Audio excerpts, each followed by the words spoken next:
matter if you have one ass cheek and three toes. I will beat your ass.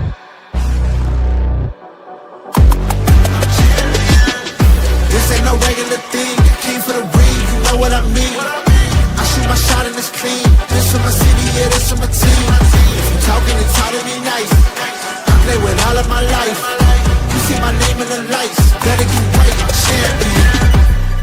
The game is in trouble. I've been in my depth for the piece of the puzzle. I got it for real. Still keep me going. I wake up and hustle. You won't see me buckle. I've been in the field. Man of the town. You've been in your fields. I'm adjusting this crown. Call me your majesty. Either that or your tragedy. We shutting everything down. I'm being hot like somebody put a candle on them. Off top, I don't really stand opponents. This mine. The moment is run out of stuff. This is a Huddle Sports Network broadcast. You can find us on Roku TV, Amazon Fire TV, Facebook, and of course YouTube. Get all your NFL news here. Good afternoon. Thank you for tuning in to One Ass Cheek and Three Toes. I'm your host, B. Strilla, and of course, on my other side here, I got the Mad Yenser and my bestest pal, Nate the Great. How y'all doing today? Good, man. How you doing? That was dry. That was dry. Doesn't matter if you got one ass cheek or three toes. I'll whoop your ass. There you go. But Nate, you're dry, man. It's Friday. That's right. You work every day, so I don't even know why. You gotta go. Nasty Nate needs exactly. that. Every day he needs that. He needs energy. Yeah, he needs that energy. He needs that energy. I need. I'll take it. Yeah, there you go. Not too much going on in the world of sports, although today, two people got signed early in the morning. One of those being Joe Flacco. He signed with the Brownies on a 1-year, $4 million deal with up to $13 million in incentives. I'm going back to Cleveland. I'm going. You gotta feel for the man, and he chose to go to Cleveland. See, Joe Flacco don't care. He's going to go wherever they're going to pay him. He don't care if he's a backup quarterback either. He's going to be a backup quarterback to Kenny Slim Hands Pickens, Pickett. But anyway, Baltimore going back to Baltimore. Cleveland going back. To tell you the truth, he really should have went to Pittsburgh or he should have went to Minnesota. Those guys need, if Pittsburgh gets a rookie quarterback, they're going to need somebody with tutelage behind him. Same thing with Minnesota. They got a rookie quarterback, even though he's in his second year. They need somebody to, whisper in his ear, this is the way this is supposed to be done. This is the way this is supposed to be done. I don't understand that. But he goes wherever you get paid. If you pay him, he's going to go there. The Steelers waiting so long to get a quarterback that's just show.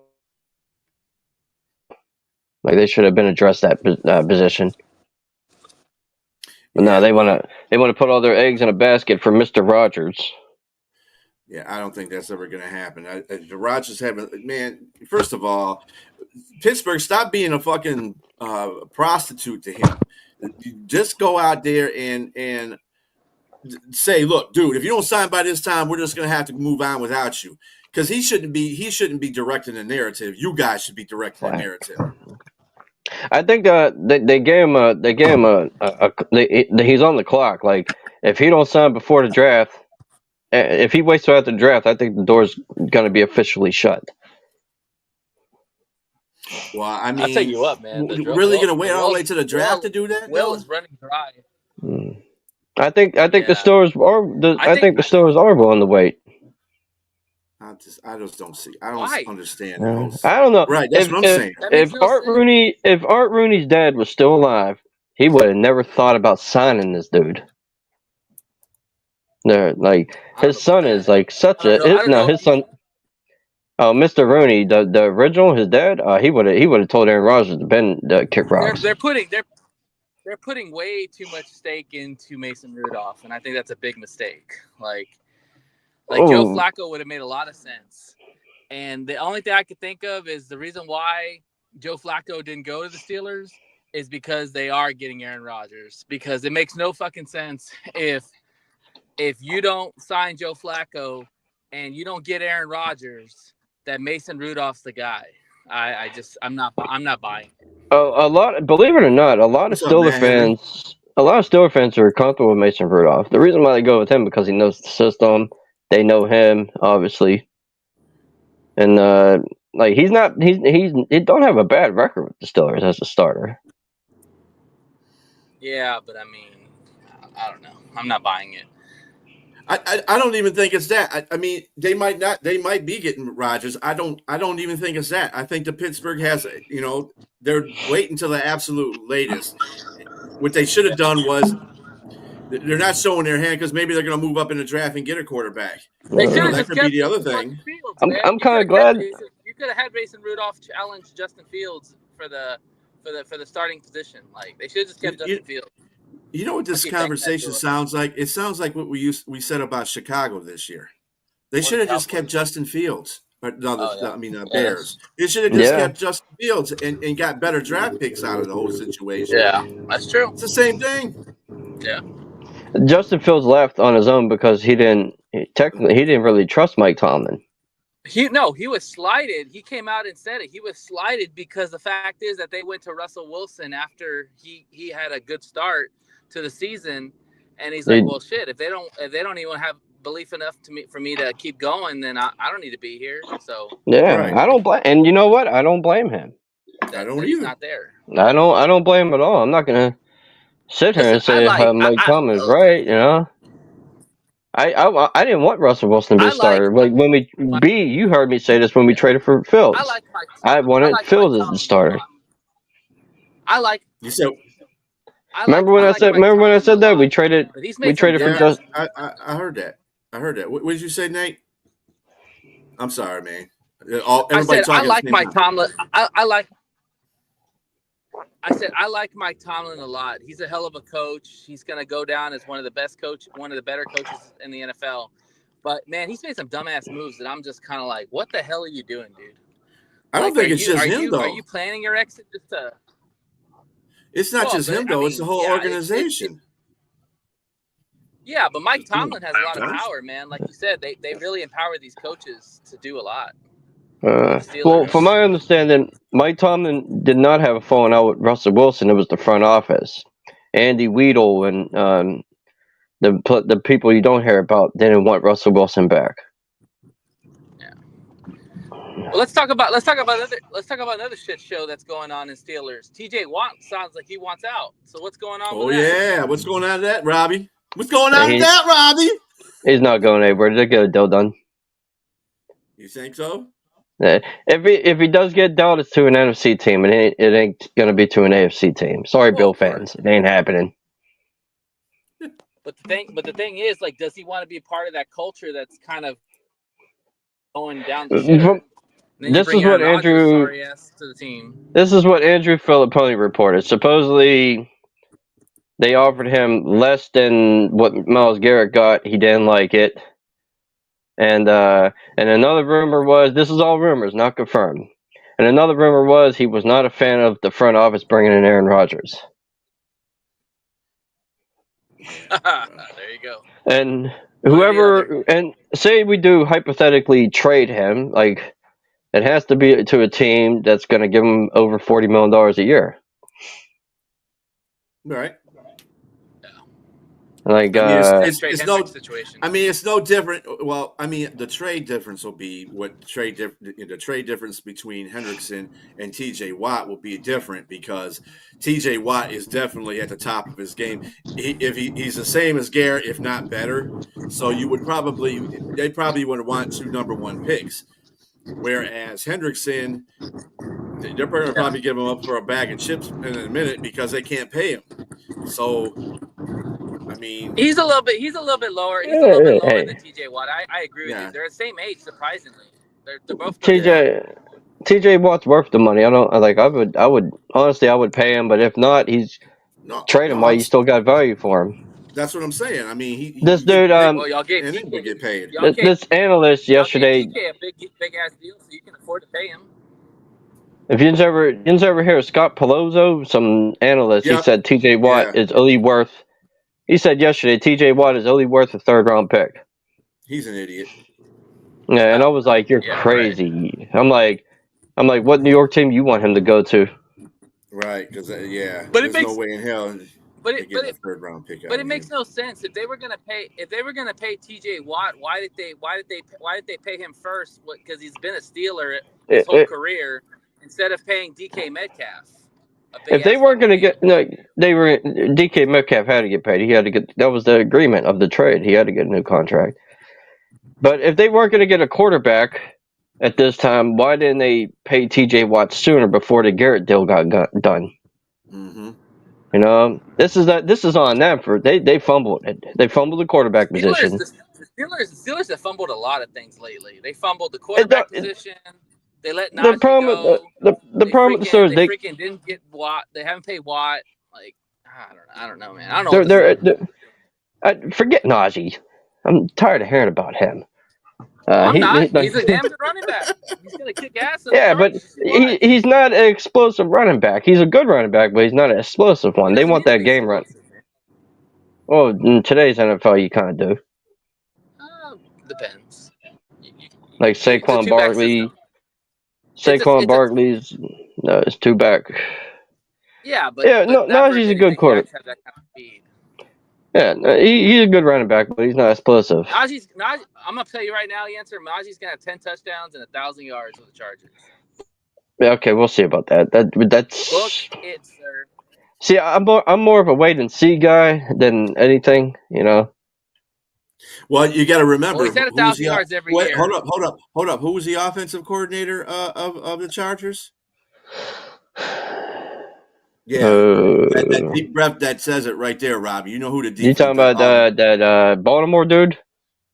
Oh, the guy that you had. Who was the guy that's a running backs running? That Baltimore dude that used to be in Baltimore was the offensive coordinator for the Chargers. You say defensive coordinator? Or did you say offensive coordinator? I said offensive. He's not the offensive coordinator of the Chargers. Oh, I don't know who their offensive coordinator is. Greg Roman. His offensive coordinator is Greg Roman. That's why I said. Yeah, he used to be in Baltimore. He's a running offensive coordinator.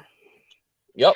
Yeah, Najee. Exactly. I'm not denying Najee's going to get his 1,000 yards. That's cool. 10 touchdowns. He had 10. He had around that last year. That'll be no different from the years he was here. And you guys let a guy who had 10 touchdowns go. And we got Jalen Warren. But he's not a pounder. He's more of a Jalen Warren's not a pounder. You ever see him play? I see him play. That dude can hit. He got. Him and Najee complemented each other well. That's why they did so well together last year. I'm telling you, man. The Najee trade. Running backs come a dime a dozen, man. Yeah. And on other NFL news, Jalen Petrie for the DB from Houston agreed on a 3-year contract extension worth roughly $39 million. He had 29 of that guaranteed. So, yeah, he's a good player. Yep. He played nickel. He played nickel. He did a Brian Branch last year. He played nickel instead of safety. So they moved him to nickel. So he's considered a DB now. Like what Brian Branch is to us. He's a DB. He's not a safety or a corner. He's a DB. Like a hybrid. Did you see his overall? Do you see his overall career interceptions? He has 6 career interceptions. Kirby had 6. Petrie. Or more than 6. He had 8. Yeah, but he didn't play safety last year. He played corner last year. Who, Petrie? Yeah. Petrie played safety, man. He played corner? Yeah, he played nickel. Yeah, well, a lot of he plays both. Yeah. He did what I said, he did what Brian Branch did. He played nickel last year. Like Brian Branch did in his first year. So yeah. That's why we list him as a DB, not a safety or cornerback. He's fast as a corner. Both sides. Yeah. He's fast as a corner, but he can hit like a safety. Mm-hmm. Yeah, and you're seeing a lot of these safeties. You're seeing a lot of these safeties play nickel because they have the speed enough to match in the middle, but also the physicality to be from a safety standpoint. You know, when Joey Porter Jr. was coming out of college, I thought he was going to switch to safety because his 40 wasn't even that it was good, but not that good. He's the best corner on your team, ain't he? Yeah. Well, last year I think it was Dante Jackson. Dante Jackson played better.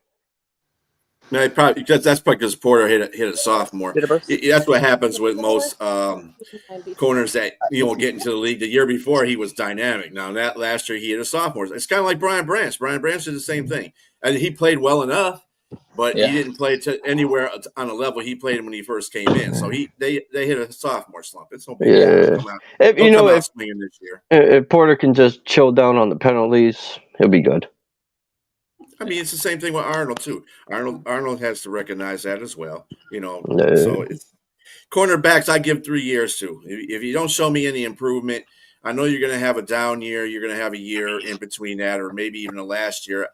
As long as you do good up to that point, and I mean good. I don't mean like bad and then get up good, or good and go down bad. If you just level off and you have a consistency of play, that's what I look for in a corner. But that's I think that's fair. How long did it take Darius Slay to get good? 3 years. All 3 years. It took him all 3 years to get that good. Yeah. But I like the addition of him because he's going to teach the young bull. Yeah, Deion Slay is a good addition to you guys, no doubt. I've been wanting him when Detroit was trading him the first time. Like I remember, I want the Stars to trade for him so bad. Oh, when we had a dickhead Patricia, yeah. I went when he was on the trade block. I was like, Stars got to get him, and we didn't. Traded 2 of our best defensive backs, jackass. Yep. Matt Patricia. Yep, Matt Patricia. Hey, the Washington Capitals secured their first place in the Eastern Conference, which they over the Carolina Hurricanes too. That was pretty good. Carolina's one of the top teams in the Eastern Conference. No, they played in New Jersey first round. Yeah. Yep. I think now that Ovechkin broke Wayne Gretzky's record, I think everybody and their mother is going to be cheering for Ovechkin to win the championship. Not this motherfucker. Well, I think Washington will calm down, to tell you the truth. I think now that the Ovechkin stuff is over with, that he broke the record and everything, I think now they're going to get down to playing some hockey. Because during the time that he was going for his chase, the hockey team was pretty much up and down. They were losing some games. They lost a couple of overtime thrillers. But last night they won an overtime thriller, so that helps them out. But, yeah, I think they're going to do better. And Nate brings himself all the way up here. Oh, there he goes. All right. And then Morant and his violent gesture sellies. He's he says he's going to keep doing the grenade thing until that somebody tells him he can't do that. What a jackass. Morant is just like an idiot savant. That's what he is. Somebody needs just to bend him over their knee and just give him a good ass whooping. That's what they need to do. I don't know about that. What do you think about that, Nate? Okay, maybe he thinks nothing of it. But anyway, so you're talking about John Morant? Yeah, John Morant, silly ass. Kid's an idiot. I thought he was an idiot for the gun shit he was doing. Yeah. Well, I mean, first of all, dude, you already in the news for the wrong reasons. It's Brent, like right? You do things for attention now these days. That's probably what he's doing. Well, I mean, that's the consensus. That's the consensus that he's doing it for attention. And again, he needs just to be somebody just to bend him over the knee and just beat his ass. You know what I'm saying? Nobody has time for that shit. You're a grown ass man. You're a grown ass man playing in a grown ass professional sport. Come on. You see this shit? Look at this. Bills iron trade for Kevin posted this. Not happening. What's that? Bills iron trade for Steelers disgruntled $1 million star. You think some Bills are going to get everybody? Not happening. Not happening. You're not. I'm telling you, man. I like Kevin and all, but Him and Sabrina both like won everybody. Well, Sabrina not so much, but Kevin be going on a deep end sometimes. Oh I'll my be like, god. okay, Kevin, ain't nobody gonna be doing that, Your bro. pick, look, he's not going to Buffalo because their picks are not I love viable every enough. time wrong point it just drops me like shit. What they What do pick? you think about? They picked 30th. We want earlier picks if we trade them. So Nate, what did you think about the John Morant thing? About him saying he's going to keep doing the grenade thing until somebody tells him he can't do it?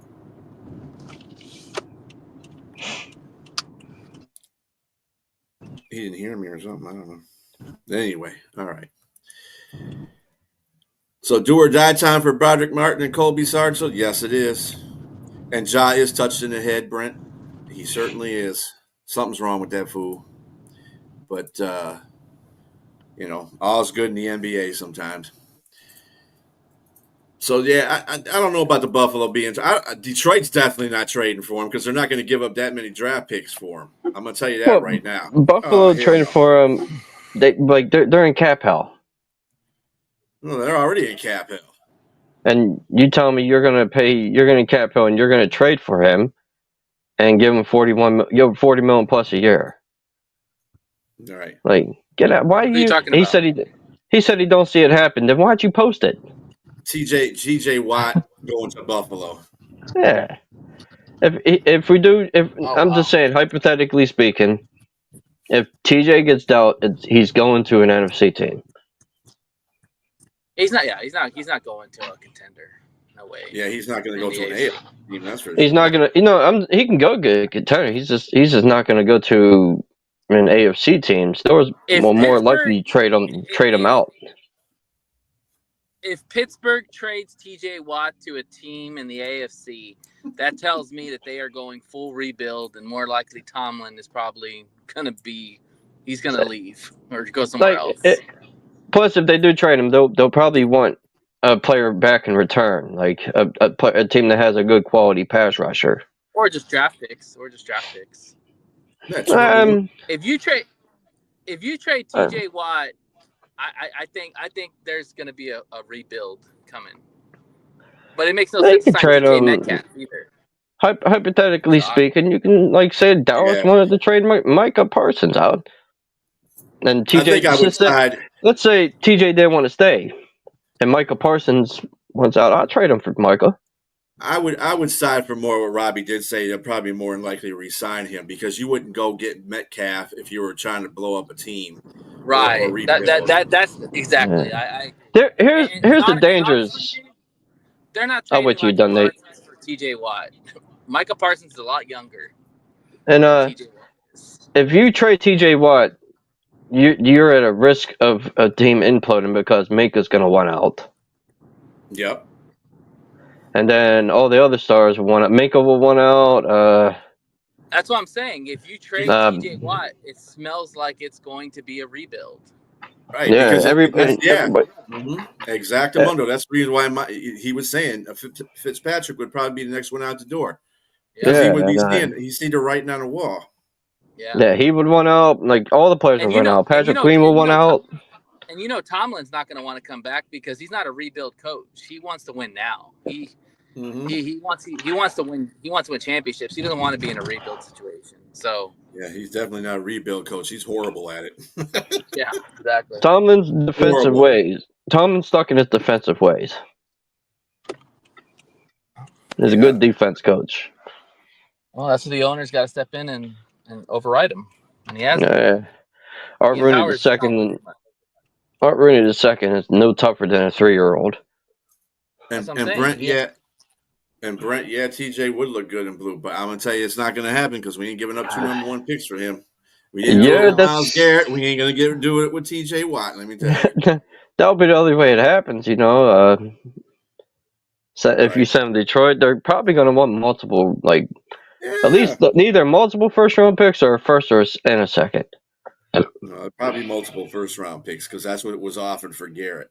So they're going to go with what Garrett had, got offered, or what was put out there if somebody was going to trade for Garrett. Fuck what Scott Palozzo says, a 3rd round pick. Get out of here. What? That dude is retarded anyway. I don't like Scott Palozzo. That dude's just as much an idiot as Nick Wright. I don't know. Nick Wright's pretty bad, dude. Yeah, sucks. I hate that guy. Yeah, that guy is just Guy doesn't know shit. Freaking Bear fan. Why would I waste my time reading the article, Kevin? Yeah, we do got too many bills coming, dude. That's for damn sure. We'll be all right, though. I'm just disturbed at what we're going through with the defensive end. I mean, I trust in our process, but we got to do something with our defense, man. Plus, TJ would want to go to a contender. Well, I mean, I would put Detroit right there, but that's besides the point. Brad Holmes does not get 2 first-round picks, period. It can be Detroit, it could be Philly, even though that would really piss me off if it was Philly. It could be Washington, too. Washington's ready to give up all that stuff. Washington don't give a fuck right now. Yeah, I got you. Yeah, we can hear you, Nate. He dipped out. Nate, come back. Man, TJ in the Eagles uniform, that would hurt. that would hurt bad. Well, it is the NFC. The Eagle fans don't deserve him. It's not the team I hate. It's the damn fans in the city I don't like. They don't deserve shit. Well, you sound like me in Chicago. The only thing they deserve is a bed of nails to be getting slammed on. So what were you going to say, Nate?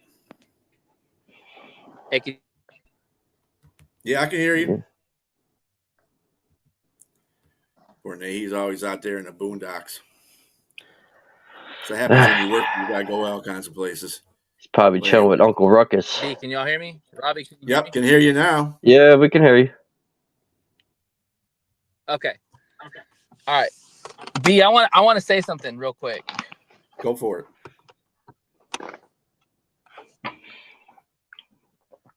You there? Did he say go ahead, Robbie? I don't know. Yeah, go. No, go ahead. Did he say go ahead? No, Brian said go ahead. Okay. So Lions fans need to get out of their head that the Lions are going to trade for a defensive end. We are going to address our defensive end in the draft. Simple as that. We're not trading for any defensive end in this season. It's going to be in the draft that we're going to address the need. Whether they like it or not, that's what's going to happen. We need to move on and stop talking about the Lions trying to trade for a defensive end. It's not happening. Brad's not paying $30 to $40 million for a defensive end when you got to pay Aiden Hutchinson very soon. Period. I mean, I'm not throwing the idea out the window, and I don't think they're throwing the idea out the window, to tell you the truth. But at the same time, they're trying to make shrewd business moves. And all along, he said that Brad Holmes said he was going to make the right decisions for the team, whatever gets us to win. So people keep forgetting that aspect of what he says. So he'll do. He got in here as Zadarius Smith, and nobody thought they was going to trade for a defensive end there, but he did. So, I mean, he was shrewd about it, but he got a defensive end. I'm not ruling out anything right now. I am ruling out T.J. Watt or Myles Garrett because there's too much draft capital for that. Where they have right now, they just would have to pay Hendrickson, but still, I mean, I don't rule any of that stuff out. I think there was a report by Tom Passerio that many Steelers players are growing frustrated in the locker room. Well, that would be So something is going on, and I don't know. I really don't know why. Is it because the TJ Watt situation, Aaron Rodgers? We don't know. Players hold everything on the inside. If something's bothering you, get it the fuck out. Mm-hmm. All right, stop holding it in like a damn female. Well, they don't want to do anything that's going to wreck the locker room. Nate, you're back. Hopefully. Yeah. Did y'all hear what I said? Did y'all hear what I said? Yeah, we heard. Yeah, you didn't hear what I said though, did you? No, I didn't. What'd you say? Because I said I'm not ruling out any possibility of us not getting Hendrickson. I'm not, but I am ruling out TJ Watt because that's going to require too much of the future for the Lions.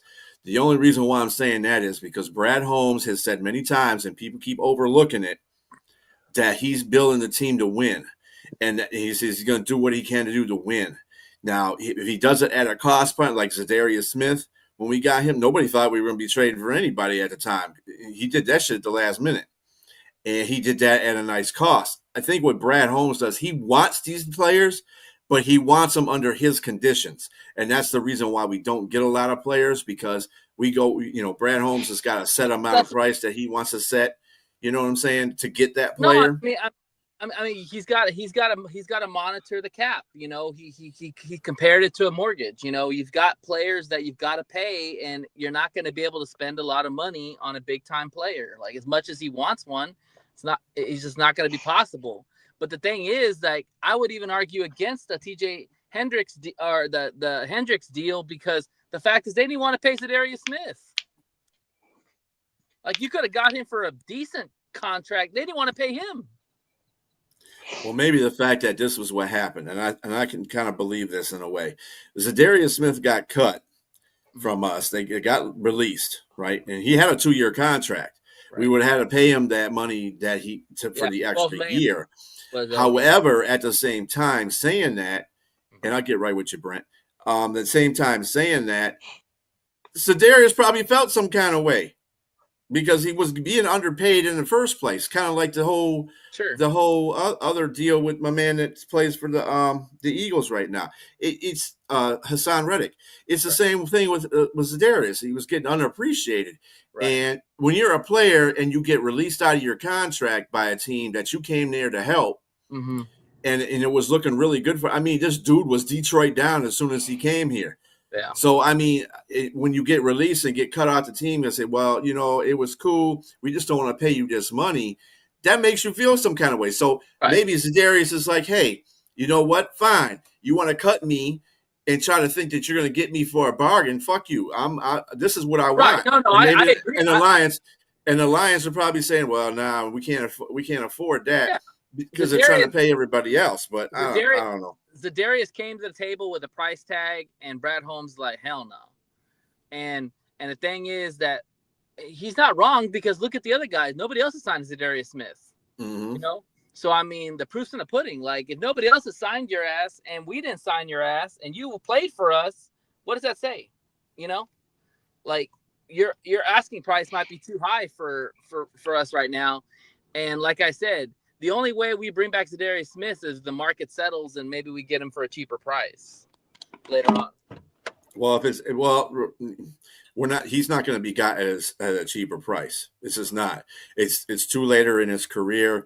He's already taken enough ass cheek deals, you know what I'm saying, to not want to play for somebody because of his monetary situation. He wants to get paid. He deserves to get paid. But we don't know. The market's not going to settle on that. Yeah, but we don't know what he's asking for. I mean, we can assume maybe like we don't know a lot of things. We don't know what the projection of Brad Holmes is doing or what he's going to. Yeah. I mean, Brad Holmes can say a whole bunch of shit, and he's just like any other GM in the NFL. Yeah, they're going to talk a lot of stuff, and they might do something completely different. This is why you can't trust certain GMs and what they say. I agree with you, B, but I'll say this, that I do believe the comment that he made at the meeting saying that, you've got a mortgage and you've got to pay the college fund for the kids. So you can't afford to go and spend that nice vacation or stuff like that because you've got the bills coming due. I do believe there's a lot of truth to that. I do. And then again, you skipped over a couple of comments that he made about if we can afford somebody to add on our defensive line, then I will do it. He's done that a couple of times too. People overlook at that. See, there's a lot of things that he says that it'll stand out with people, and then there's a lot of things that said that's not being heard by the fans, because the fans are hearing that. But they're not hearing, the other stuff that he's staying in between. but that aspect he said is fact, because we do have a lot of players that we do have that are gonna either we want to pay to extend or something like that. There's no doubt about that. So you got to be frugal with the money. I mean, they were lucky they got DJ Reed. Apparently, Carlton Davis they weren't gonna pay him at all because he wanted 20, and we're like, hell no, we'll go get DJ Reed for 14, you know. And a better cornerback, so we lucked out there. And right now, to tell you the truth, the Lions really have an advantage at the draft position because they're in 28th. Yeah, they can make on any kind of deal they want. Yeah. You know, because it's going to when you see as you see the draft unfold. I think this is what the Lions are doing too. And somebody said that Hendrickson would probably be dealt at the draft, which believe me, I believe that 100% because people are going to watch that draft board. And there's not the greatest players on there anyway. Whoever goes to the top 16, 17 are probably the best players that are going to go in first place. And that's not saying much because I don't think either one of the quarterbacks are number one material. But that's regardless. People need quarterbacks. That's what the market is stating. So even with that being said, that you have most of the players off the record as being good. So once these teams start seeing this, they're going to be like, and Detroit would be one of them because they're 28th. They'll be like, we're not getting the player that we want. Maybe we should make this deal with Cincinnati, get Hendrickson, and just pay him. We might have to cut out somebody. So sometimes you have to add and subtract at the same time. So, one of the big things out there was letting Kirby go. Now, let me tell you something. If you added Hendrickson and let go of Kirby, I probably would be good with that because you know what? If your defensive line is good enough to get pressure on that quarterback to make mistakes, your defensive secondary is going to be looking good all the time. It don't make a difference. Kirby's a game changer, man. Oh no, anybody on that? No. Defense creates that opportunity. The defensive line, a good defensive line, creates that opportunity. If you're putting pressure on that quarterback and that quarterback's flustered, he's going to throw stupidly. And I'm going to tell you right now, it's going to be at the benefit of a cornerback. And the cornerback don't have to be somebody that's a high price. But you're taking away something from Kirby. Kirby's got ball instincts and ball skills like we haven't seen in a long time, probably since Ed Reed. Like that, I don't. I wouldn't go Ed Reed with that. I mean, he's got the most takeaways since Ed Reed. I mean, takeaways are one thing. Takeaways are huge, bro. Like, I understand that. How many pick sixes has he had from that? 1, 2?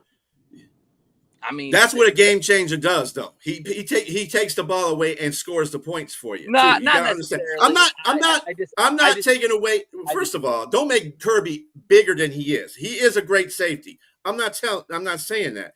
But at the same time, if you reduce anybody off your defense for somebody on your defense, it would be a secondary person because if your defense can get to the quarterback, you're going to produce you're going to produce those turnovers, and it doesn't make a difference who you got back there. I'm not getting Hendricks in place of Kirby, so that's just me. But Hendricks is nasty though. I get it. Yeah, Hendrickson is nasty. Yeah. Please Stewart take him. Top. Brent says Stewart in for a top 30 visit has me worried. Underwear Olympic champion looks like 2-year project in NFL. I don't like Stewart either. I'm not a big Stewart fan. He misses too many tackles. Brent also says Z knows what he's at the end of his career. All future contracts are going to decline. I don't know about that either, Brett. He would be fine with Branch back there. Yeah, we would be. Yeah, we have. Brian's absolutely right. I'll give Roy Branch. I'd rather have Kirby. Brian's absolutely right. A great D line makes a good makes a great secondary. They both marry each other, man. It's not one or the other. They both marry each other. You can have a great D line in your second. Yeah, that's true, but. If you don't put pressure on the quarterback, they can tear apart Eddie's secondary. Right. Well, of course. No matter how good your but secondary if you put pressure on a quarterback and the secondary can't cover, then it's no point. Those get it out quicker. That's my thing. Like you can what you call it? I don't know what the word is. But you can offset a great D line by just throwing the ball out quicker. True. However, there's very few quarterbacks that can do that. Very few quarterbacks in the NFL that can do that. Yeah. Stafford is a good guy that can do that. Lamar is just somebody on a whole different plateau because he can run. So if he doesn't see what he can throw to, he'll run immediately. That's what behooved me. That's what behooved me about the Chiefs in the Super Bowl. That's what behooved me about the Chiefs in the Super Bowl. Like, why the fuck did you not throw more screenplays or get that ball out quicker if you know your line's ass?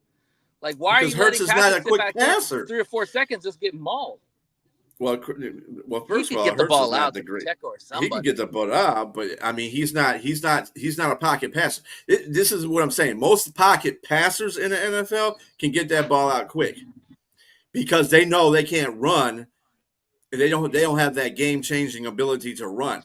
So they don't see running quarterbacks don't have that ability because they don't have to worry about doing that because they can just run, take the ball and run with it. So they don't never practice that, getting it out of their hands quick. So I think it's the same. I think this is the reason why Patrick Mahomes don't do that either. You may think he does not. He just makes good timely passes. Right, that dude can't throw fast.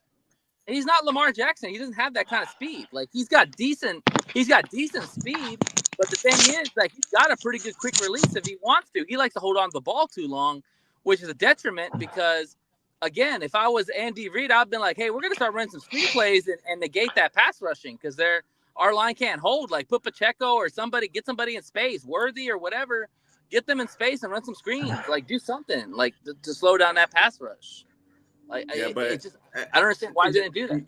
Your defensive line is supposed to dictate your defense. So this is a reason why you build your trenches first. And if his defensive line is great, this is what Pittsburgh has done all their life.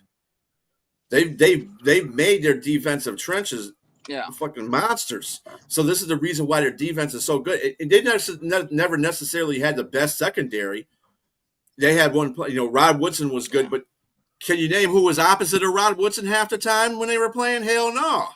Because it was some Joe Blow that was playing on the other side. No, I understand. I understand what you're saying, B. But like I said, it goes both ways. You could have a great pass rushing, and your secondary can't cover worth shit, so it doesn't matter.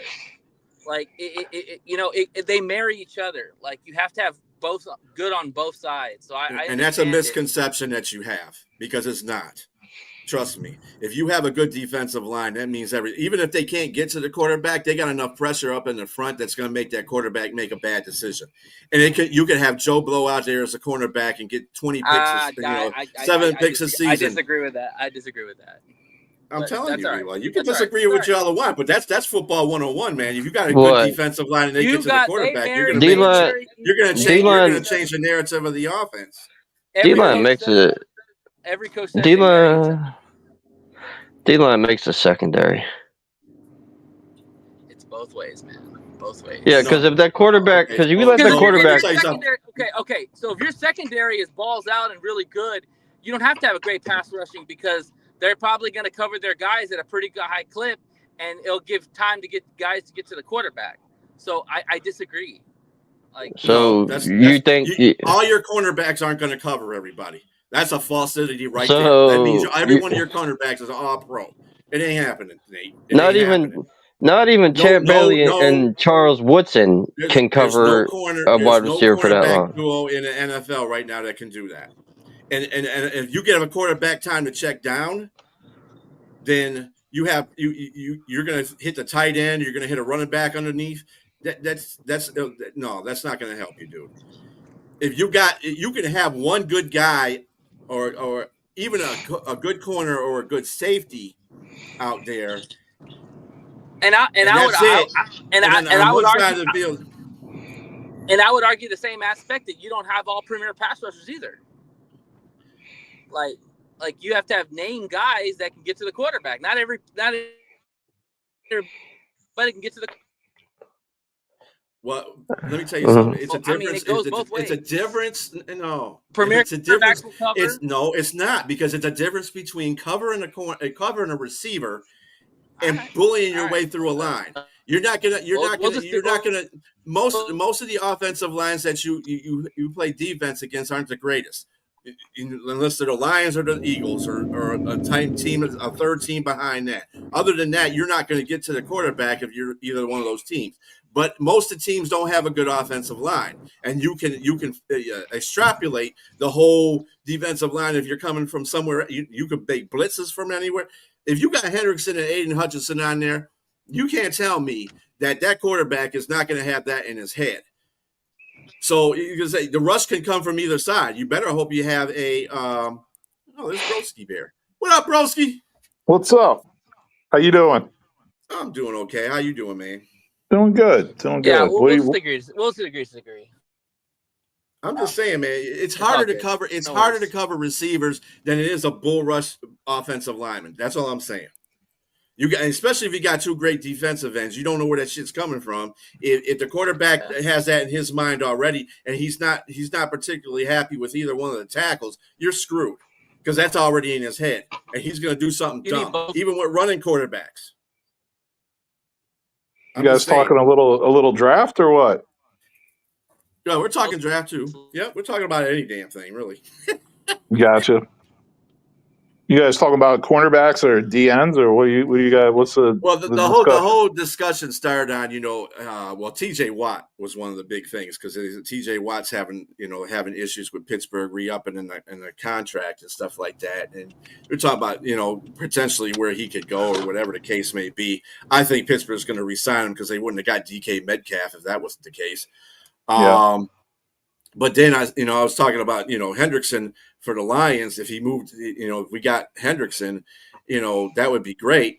But it'd probably come at a cost. We'd probably have to release like Kirby or something like that because we got to pay everybody.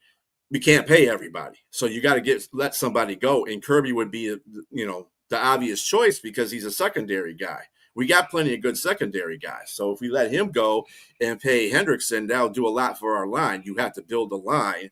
And I said the defensive line really dictates what everything goes behind it. If you don't have a good defensive line, you're forcing your middle linebackers, your linebackers and your corners to play harder at the positions. Cover people for 5-6 seconds is hard in the NFL. Yeah, no, absolutely. If you give a quarterback more than 5 seconds to find the wide receiver, he's going to find the receiver. Right, exactly. I don't care what corners. I don't care what corners. You can have Charles Woodson and Champ Bailey out there. You get pressure on that quarterback, they ain't going to cover forever. I mean, I just watched that happen like the last 2 years in a row. Like the Bears have a lot of good players in the secondary, and their defensive line is Swiss cheese. So no pass rush. They can't stop the run. Guess what happens? They suck on defense. Mm-hmm. And all you guys need you don't need anybody spectacular on your secondary because you have Jalen Johnson and you have pretty good safeties. So if you kept them and just subtracted by addition and just say you guys got Hendrickson, okay? So you guys got Henderson. That would make your defensive line more legitimate because now you got Sweat wouldn't have to work so damn hard to get a damn sack. You'd have to watch both sides of the damn line. That's going to get in the quarterback's head, especially if they don't have a good left or right tackle. They're going to be like, oh, shit, I don't know where this is coming from. You know what I'm saying? I tell you what, like the two teams that have been rumored to be in contact with the Bengals are the Lions and the Bears. Yeah, Washington too. Washington just don't give a damn. They said, I don't care. We'll give you draft picks and pay the damn salary. We don't give a damn. Who's their owner now? Is it still Snyder? Who? They're Washington. Hell no, Snyder been gone, man. What the hell? Snyder. He sold to that team. It's like a bunch of people own it. I forget the name of the group. But like Magic Johnson's a part owner. There's a couple of like famous people who you'd probably recognize their names are part owners. Yeah. Yep. Shit, LeBron James owns part of the Pittsburgh Penguins. Does he really? Yeah, he's with Fenway Sports. That's who owns the Penguins now, Fenway Sports. Maybe that's why the Penguins suck. Yeah, we got the LeBron curse. Yeah, you know what the sad part is? I just bought a pair of LeBron James shoes, and they look good. I was going to say he's gonna sell his ownership to China or something like that. Yeah. You're contributing to the enemy. Right. And you know what? I put them on, and all of a sudden, I wanted to act like I was flopping. There you go. You silly. I walked past my brother. He like bumped me with his shoulder. I was like, "Oh, fell." Right. Oh no, that means you have Sidney Crosby start wearing those. He'll start flopping on the ground. Come on, give my boy a break. Give my boy a break. Yeah, but you get penalized for flopping in the NHL. You don't get penalized in the NBA. Yeah. I mean, I don't know. I mean, Nate has a different opinion. I respect that about you know, but you got to go to each their own. You know. Yeah, I mean, I guess it works for different strokes for different folks. Different teams can do the same. Prime example.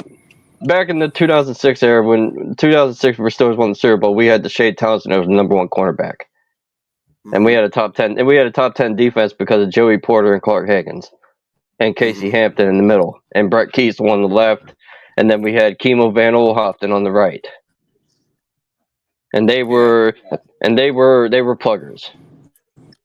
Yeah, like I said, it starts with the defensive line. But I mean, you know, unless you go by the Broncos defense, where they had that no-fly zone shit. But then again, they have Von Miller.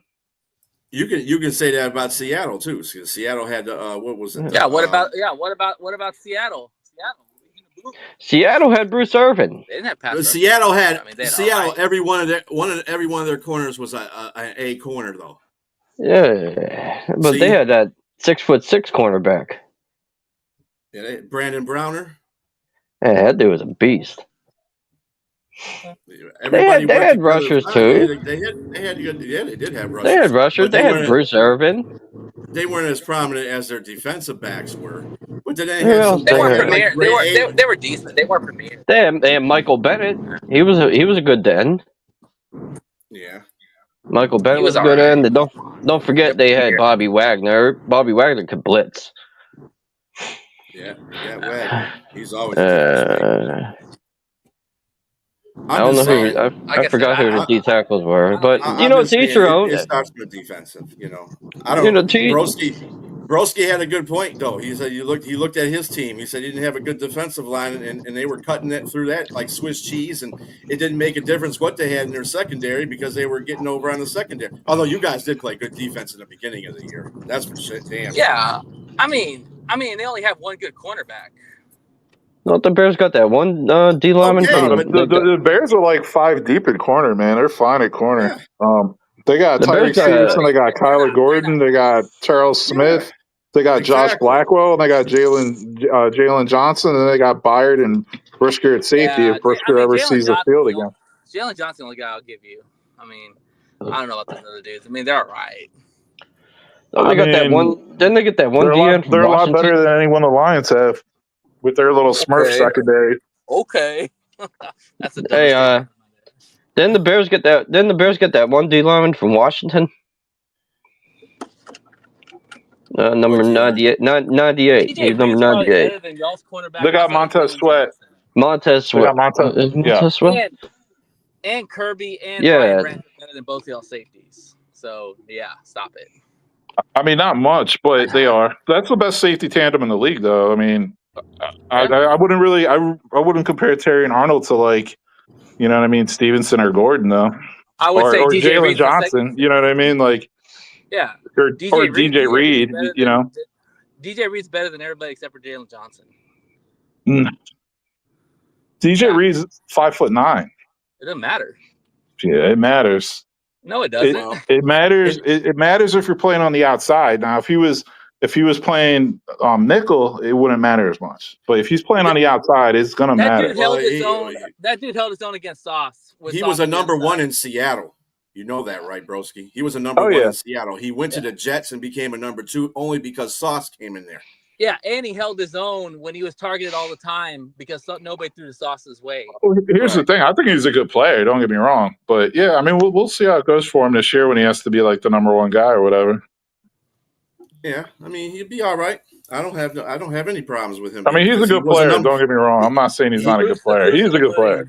He was a number one corner when he was playing for Seattle. So I mean, they just couldn't pay him. That's all, and that's why he went to the Jets. Jets paid him more. It happens. Yeah, it'll be interesting to see what happens with this draft. I think it might be like people think all these trades are going to happen. I don't think there's going to be many trades at all. Not in the first round anyway. No, there's probably going to be more trade downs and trade. Analysts, you know what's going to change. You know what's going to change that if somebody's going to mess up the draft in the first 2 or 3 picks. I'm telling you that right now. Where everybody projects these players to go, they're going to mess it all up. Somebody's going to pick Cam Ward. I wouldn't be surprised. Cam Ward fell down to 3. I wouldn't be. No way. What do you mean? No way. There's always a way. There's not a no way. I will put money on that. I'll put money on that. Cam Ward's number 1. Hey, I mean, I know what Bistro is saying. He ain't going to Tennessee. Why would he go to Tennessee? They got a quarterback. They got 2 quarterbacks. That dude. If I'm Tennessee, like they've struck out on so many quarterbacks lately. It's like they might want to just, if they don't really like a quarterback this draft, which I can see them not liking a quarterback this draft. Like they might just try to build the rest of their team first, and then just readdress quarterback next year or something. Yeah, that's what I see Tennessee doing. I think they're going to draft. I don't know who they're going to draft. It's going to be a draft at end or somebody. They need parts all the time. I just need someone to take Ashton Jeffy off the board. Are almost guaranteed. Oh no, he's going to go to Cleveland. It's going to be Hunter. I think Cleveland's going to trade back and draft Genty at 6. I think Raiders are going to trade up and get Hunter. I'll take that. Please be off the board by the time pick 10 comes around. I think Raiders. Like I'm not saying it's going to happen. It's just a prediction. I'm not saying it's going to happen. Yeah, I need someone to save the Bears from themselves on this one. Like. Someone take Genty, please. Somebody take Genty, please. Hey, you know what you need to do, Broski Bear? You need to trade your GM for somebody. That's what you need to do. And once you do that, you'll be fine. Okay, wait. Let's take a step back. Let's sell the team first. Let's sell the team first. Well, you think the owner's the one that's the problem? We need some new owners, and then we need a new president, and then we need a new GM. All right. Trade owners. That's all. Because you guys, look. You know this from me, broski. I tell this to everybody. I hate Chicago. I just hate Chicago, period. That's just me. But when you guys do good stuff, I have to pipe up and say stuff like that. Like Caleb did a pretty good job last year, although he saw the ground 75% of the time because that's how many sacks he took. But once they get that offensive line going, he's going to be a viable threat in the NFC. I mean, they need to, they made some signings. They need to still draft trenches this draft. Yeah. You know what I mean? Like, guys, it's like a temporary fix. I don't want a temporary fix. I want some players that you drafted who are going to be around for a while. Well, hopefully Ben brought that with him from Detroit. That's where you start. Guys, but they haven't panned out. So, well, I mean, whiffed on some guys. With Darnell, that Darnell guy is a good offensive tackle. Yeah, well, Poe's problem, he hasn't hit on any draft picks after the second round in 3 years. So it's like, and then he makes terrible free agent signings. So you know what I mean? Like, and hence the reason why the Bears suck. You know, so right. But the signings he made this offseason, I gotta say. Yeah, I mean, like, he's not making these signings if Ben Johnson's not there. I got to have a feeling that Ben's like, nah, man, we're addressing this. You're signing this guy. You're signing that guy. Like, I don't think Poles was doing that on his own. Yeah. Yeah, Ben knows offense. He knows what it takes to be successful. He did in Detroit.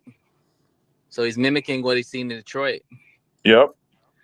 I actually think y'all are taking Tyler Warren from Penn State because thank you. Like, so do I. You guys need a Sam Laporta type, and I think that's going to be the guy that's going to fill that role. Because that's decent, but he's more of a tight end too. I was going to say, man, I agree with that 100%. That's who I hope they draft, honestly.